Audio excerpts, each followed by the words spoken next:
Madame, Monsieur, bonsoir et bienvenue sur une nouvelle émission du Médiateur qui reçoit ce soir Madame Minabou Selmati, Monsieur Christian Chenen et Marie-Agnès Mison pour parler du projet Ensemble avec Marie. Donc, bonsoir et bienvenue sur le plateau d'Almoati. Bonsoir. Voilà. Donc, ma première question, donc, nous vivons dans un monde difficile actuellement, pas mal de problèmes de divergence, pas mal de problèmes de communication, des problèmes aussi liés à la cohabitation, vivre ensemble. Quel est le rôle que joue votre projet justement pour essayer de valoriser, favoriser cette cohabitation qui est un petit peu, disons, malade?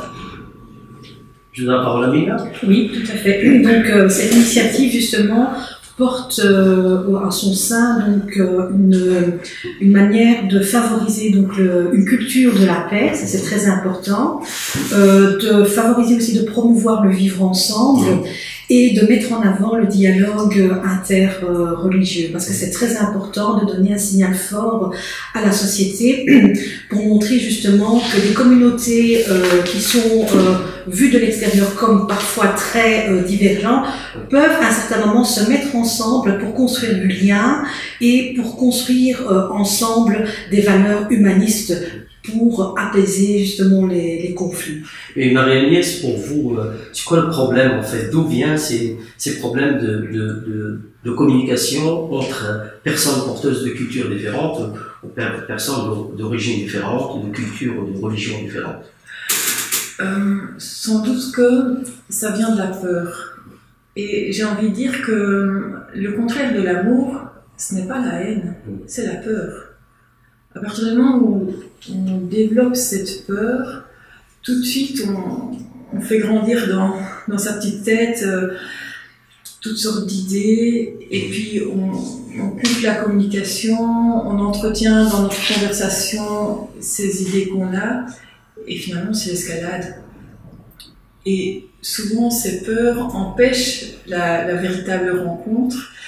Et au fond, j'ai envie de dire que Ensemble avec Marie, c'est pas en premier lieu essayer de réagir à ce qu'on a connu, les attentats, etc. Mais c'est plutôt, voilà, on a tous quelque chose, un trésor intérieur, et donc qui est notre foi. Oui.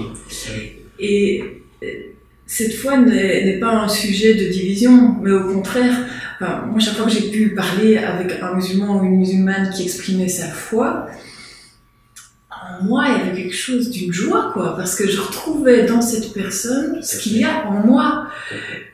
Voilà, et c'est ça qu'on a envie de partager. Oui. Alors Christian, vous êtes un peu le concepteur de ce projet, vous êtes celui qui a mis en place, je pense, Ephesia Belgium avec d'autres partenaires et qui travaille, qui gère un peu ce projet de Ensemble avec Marie. Comment vous avez eu l'idée ou l'opportunité justement de travailler sur ce projet? Eh bien, en fait, c'est Marie-Agnès qui m'a téléphoné, qui m'a appelé en disant on aimerait faire ça. Donc c'était elle. C'était elle qui est à l'origine. Marie. Elle a entendu parler.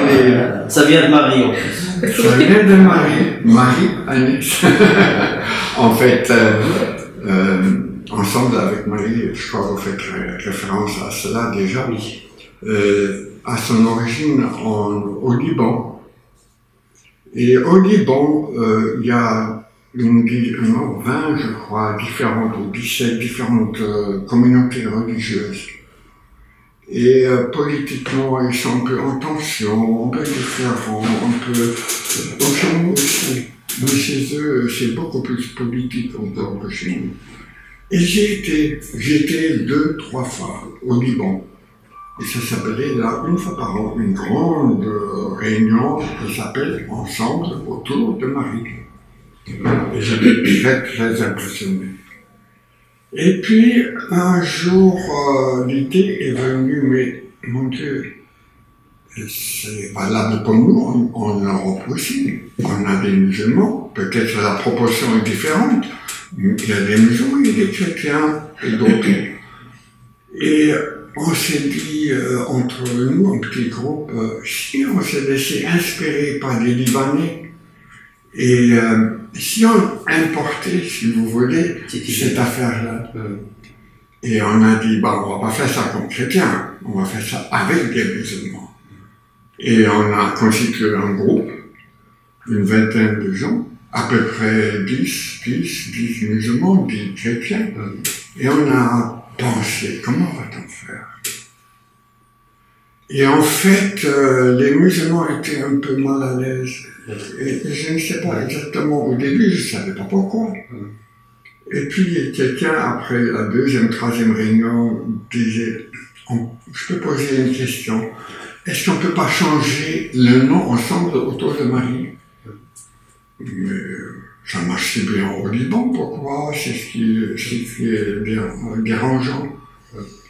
Et les musulmans nous enseignaient, on est toujours ensemble autour de Dieu, et pas autour de Marie, mais avec Marie.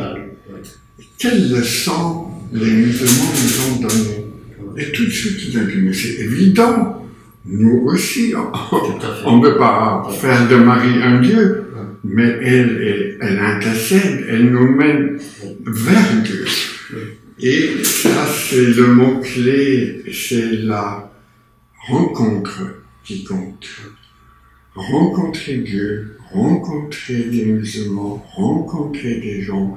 À votre question, je dirais, ce qui manque aujourd'hui, c'est la vraie rencontre. On est dans les métros ensemble, mais on ne se rencontre pas. On est dans des bureaux ensemble, on fait le boulot ensemble. On vit dans un quartier, et on vit dans un autre, et on se rencontre. Pas vraiment. Et pour nous, le mot clé, c'est rencontrer. Qu'est-ce qui précède le dialogue? Mais comme nous deux, Tout à fait. on se rencontre d'abord. Sinon, je pas la rencontre les murs.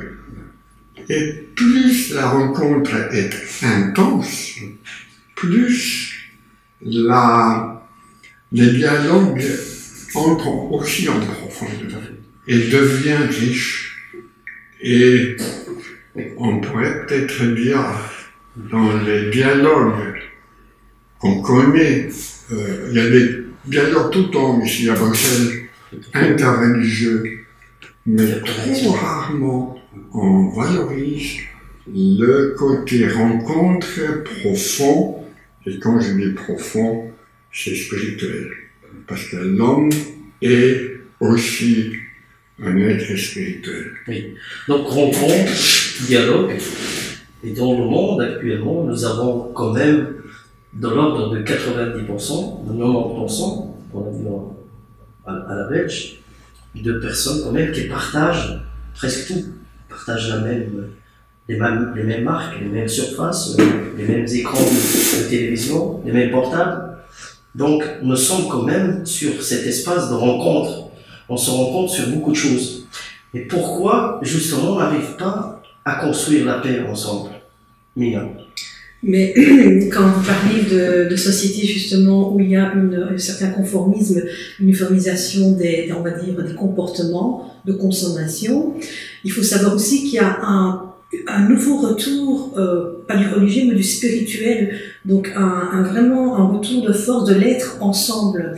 Et donc cette société qui était moderniste, enfin qui l'est toujours, mais qui a refoulé la transcendance, le mystère et l'inconnu, et ben elle se retrouve quand même dans une situation où elle voit des individus, des gens, des citoyens, un peu comme nous, se saisir d'une dimension peut-être pas religieuse, mais voilà, une dimension on va dire spirituelle, dans laquelle ils veulent absolument construire justement ce que Christian disait, cette rencontre véritable, donc construire donc de l'humanité et construire de l'humain.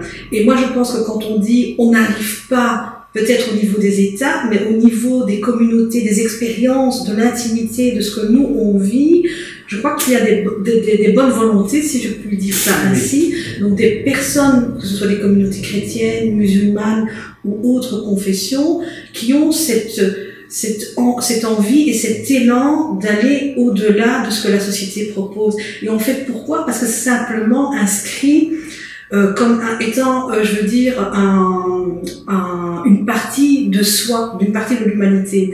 Et donc, on a une vision plus d'être frères et sœurs en humanité que d'être des individus de consommation. Et je crois que le pari de la paix peut se faire si la société aussi permet cette expression de cette, je vais pas dire nouvelle parce qu'elle est ancrée en nous, mais aussi cette expression de spiritualité, un peu donc du côté sacral. Et je crois que, à mon niveau, je le sens et je le vois, c'est une expérience intime, mais qui fait aussi sens pour nous et qui est inscrite dans la société. Et je crois que le pari est déjà, c'est un enjeu en tout cas très très important. Alors Marie, ensemble avec Marie, chrétiens et musulmans, Marie c'est la femme la plus parfaite pour les musulmans, pour les chrétiens aussi. Avec ce projet comme facilitateur de dialogue, quelles sont les indications de réussite de votre projet pour l'instant, de ce fameux projet? Quelles sont les indications de réussite? Pour moi, je suis contente que vous posiez cette question. Et je sais parce que, en fait, les personnes qui viendront le 8 décembre, elles verront l'aboutissement final. Mais en répondant à votre question, je peux ajouter que déjà, ce qu'on vit dans la préparation est déjà un gage de réussite, parce que il y a quelque chose de très beau, comme expliquait Christian, cette équipe avec moitié chrétien, moitié musulman, et où on sent bien que c'est pas un côté de la table les chrétiens et un côté de la table les musulmans. Non, on forme vraiment une équipe. Et quand il y a quelqu'un qui donne un avis, on n'est pas en train de se dire ah oui, ça c'est un musulman qui donne son avis. Non, c'est Taha, c'est Marc, c'est voilà. Et dans ce chemin déjà, il y a quelque chose de fort qui se vit. Et pour moi, ça c'est le meilleur gage de la réussite. C'est que c'est pas juste l'objectif, c'est le chemin aussi qui est un signe d'authenticité. Et si on peut faire le lien avec la Vierge Marie, effectivement, elle est la toute pure aussi dans le sens qu'elle est très très discrète. Donc je viens de parler des coulisses, mais elle aussi, dans l'Évangile, c'est pas elle qui est la figure qu'on voit à toutes les pages. Non, elle est la femme qui ne se met pas en avant et qui est pour nous justement un modèle pour aller vers Dieu, dans le sens qu'elle est un modèle d'intériorité, d'humilité. Voilà. Alors ce dialogue islamo-chrétien autour avec Marie, vous travaillez avec tous les courants musulmans, toutes les écoles.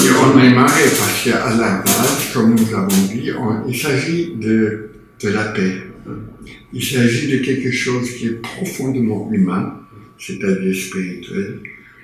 Et je peux uniquement dire, surtout pas de séparation, même par les chrétiens aussi. Il y a des protestants, il y a des catholiques, nous sommes catholiques, orthodoxes surtout, mais je n'exclus pas qu'il y a d'autres qui viennent. Et à Paris, on avait eu une réunion avec des chiites. Et ça allait très très bien. Et nous avons, quand je parle nous, Ephésia, qui a l'initiateur de Ensemble avec Marie, a un groupe qui s'appelle le comité d'orientation. Il y a une trentaine de personnes. Qui existent où exactement? Ils sont à Paris. À Paris. Et je vais là, et d'autres viennent de tous les côtés. Et la dernière fois, il y a 2 semaines, officiellement, formellement, on a demandé nos musulmans qui étaient tous des sunnites. On dit, est-ce que vous acceptez qu'on accepte des chiites dans notre groupe maintenant? Oui. Et on ne savait pas parce qu'on ne comprend pas tous les intérieurs de l'église. Oui, tout à fait, tout à fait. Et c'était un applaudissement de la part des sunnites et de nous. Il dit, c'est pour la première fois qu'il y a une occasion où on facilite notre rencontre. Parce qu'ils étaient pleinement pour, mais des tendances sont parfois un peu opposé. Tout à fait. Et chez les chrétiens, c'est pareil. Hein. J'étais à Montmartre où il y avait un grand événement ensemble avec Marie. Et bien, pendant tout un temps, il y avait un groupe de traditionalistes chrétiennes qui ont chanté.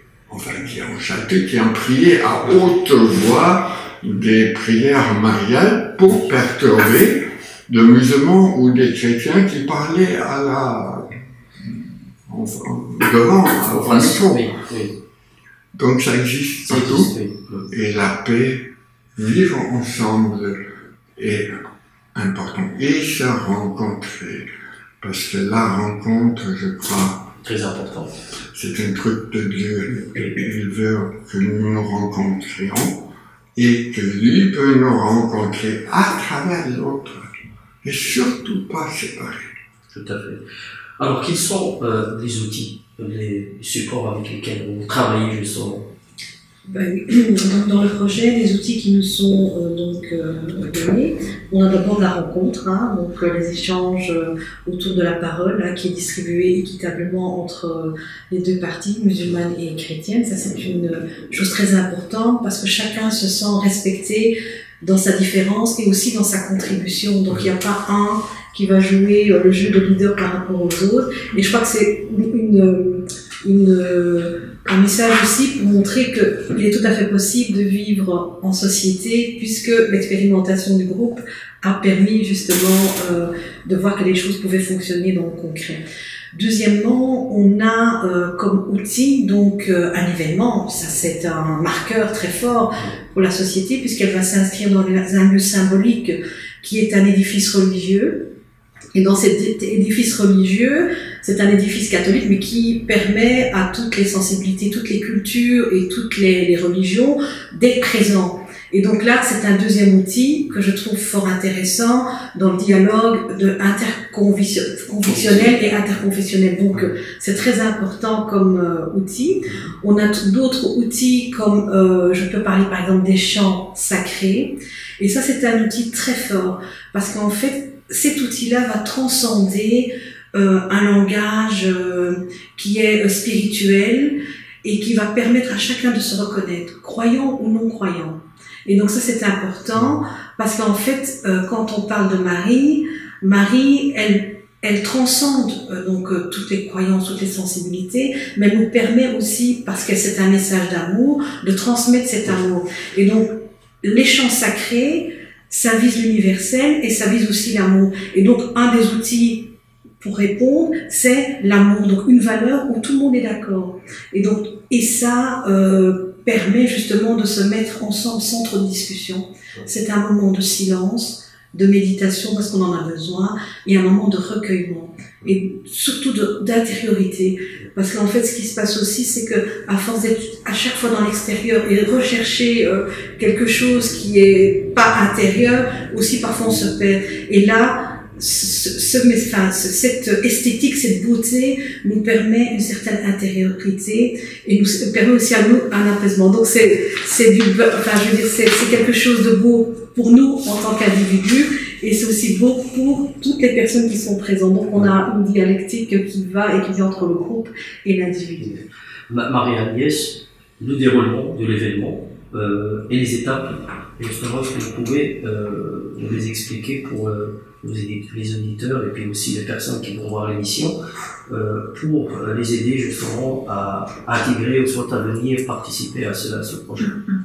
Alors, je voudrais d'abord commencer par souligner quelque chose que Mina a évoqué brièvement quand elle disait qu'il n'y a pas un qui surpasse l'autre. C'est aussi dans le fait que on est là ensemble pour prier, mais pas prier ensemble dans le sens que on va pas essayer de faire un mélange de nos deux religions. Parce que si on faisait ça, on aboutirait à ce que j'ai dit en début d'émission, la peur. Peur que je me fasse manger dans mon identité par l'autre. Non, on a chacun la possibilité d'exprimer, que ce soit par le chant ou par une intervention orale, ce qu'on est. Hein.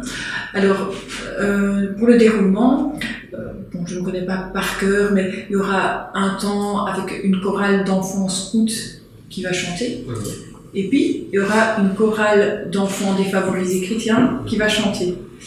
Il y aura un moment où on lira la sourate qui parle de l'Annonciation, la 3, je pense. La sourate 3, verset 45, c'est ça. Et juste après ou avant, l'évangile selon saint Luc qui parle de cette Annonciation du point de vue chrétien. Et là, on voit, tiens, ça se rejoint. Mais chacun, quand même, garde son identité. Hein, voilà. Il y aura un moment où l'évêque de Bruxelles, Monseigneur Cockrols, donnera un petit commentaire théologique sur la rencontre, sur cet évangile. Et il y aura un moment où, je ne me souviens pas du nom du théologien musulman, le cher Tal Touskani. Lui donnera alors aussi son commentaire. Oui. Il y a l'imam marocain. C'est ça. Donc voilà, à chaque moment, il y a toujours cet équilibre qui donne une richesse extraordinaire et qui donne une paix aussi parce qu'on sent que chacun peut donner ce qu'il est, peut donner le meilleur de ce qu'il est, et du coup on est dans une capacité d'accueillir aussi le meilleur de l'autre. Voilà. Alors la fin du programme se termine par un temps convivial, comme le soulignait Christian, l'aspect rencontre est important. Donc je pense que tous ceux qui auront vécu ce moment vont être très touchés intérieurement.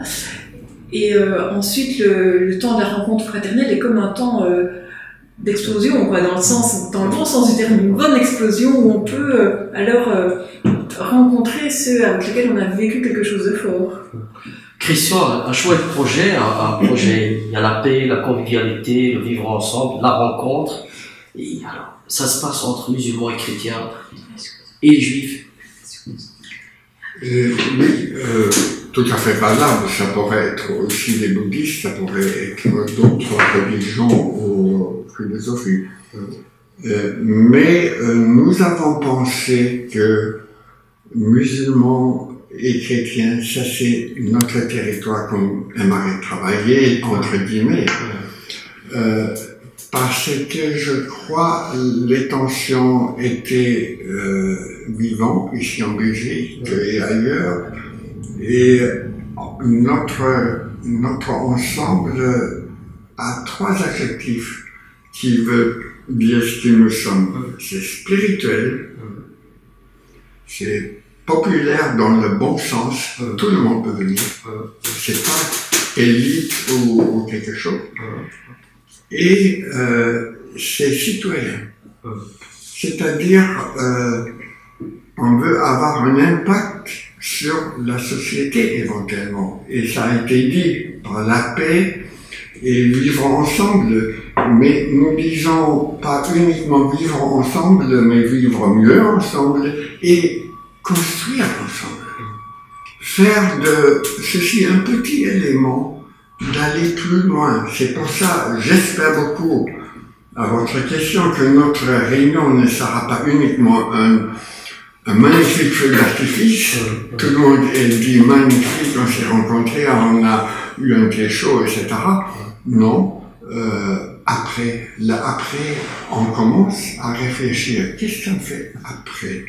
Ça ne doit pas être aussi grand, mais on doit continuer à se rencontrer pour des petits éléments, des étincelles qui se propagent dans notre société qui nous entoure, à laquelle nous appartenons.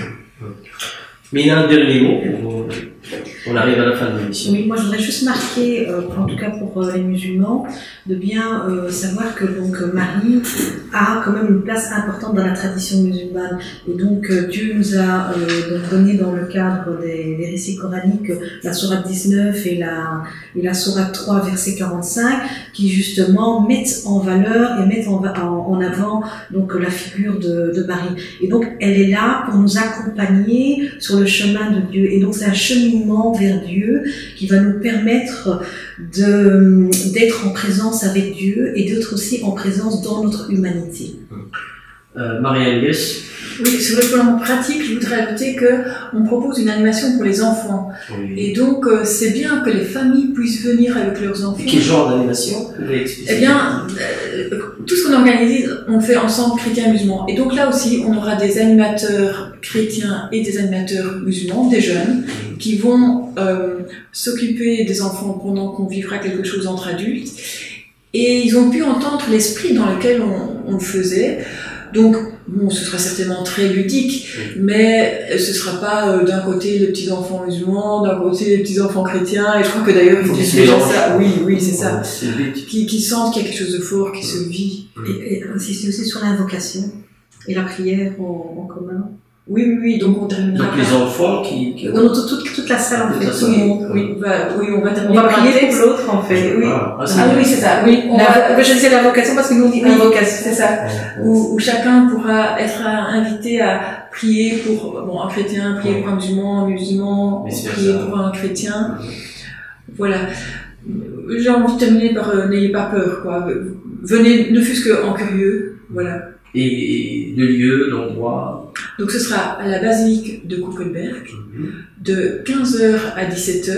Bon, on prolongera un petit peu par le verre de l'amitié. Donc le samedi 8 décembre. Alors Christian, un dernier mot? Je vous invite. Moi je viendrai de toute façon, je ne sais pas vous, parce que j'adore ce genre et d'ailleurs on travaille sur les mêmes projets, donc voilà. Et je dis aussi que beaucoup de personnes qui nous écoutent ou voient sont invitées, c'est populaire, c'est-à-dire tout le monde, et vous serez étonné que tout ce qui a été dit par Marie-Agnès, le déroulement est truffé du non-verbal, c'est truffé des gestes, c'est truffé de la musique. Parce que tout passe pas par notre tête. C'est important aussi. Mais j'aimerais revenir à la tête pour dire après, on parlait un tout petit peu du après. Et si vous permettez, je vous montre de loin un événement qui a lieu à Paris, où des personnes importantes, et des deux côtés, 3 conférenciers, de deux côtés, parlent de Marie dans le Coran et dans la Bible. Et peut-être ça serait poursuivi, ça c'est en février. Et j'aimerais vous inviter d'y aller. Je vais peut-être même organiser... Si vous m'envoyez une invitation, j'y vais. Je le ferai. Oui. Je le ferai. Et c'est important qu'il y a un après, qu'on se met dans la tête que nous sommes pas uniquement voisins dans le métro, mais que nous sommes voisins et nous pensons ensemble. Et nous avons du non-dit. Et on se met peut-être un jour sur le banc du parc ensemble et dit comment va ton enfant? Et j'ai un enfant. Et on commence humainement d'abord à parler, avant qu'on demande si Jésus est le Fils de Dieu, ou tous ces grands problèmes, Très belle conclusion, Christian. Merci en tout cas de votre présence ce soir et d'accepter notre invitation. Merci Nina, merci Marie-Agnès, merci Christian. Madame, Monsieur, c'est ici que se termine notre émission et à la prochaine fois. Merci de nous avoir suivis.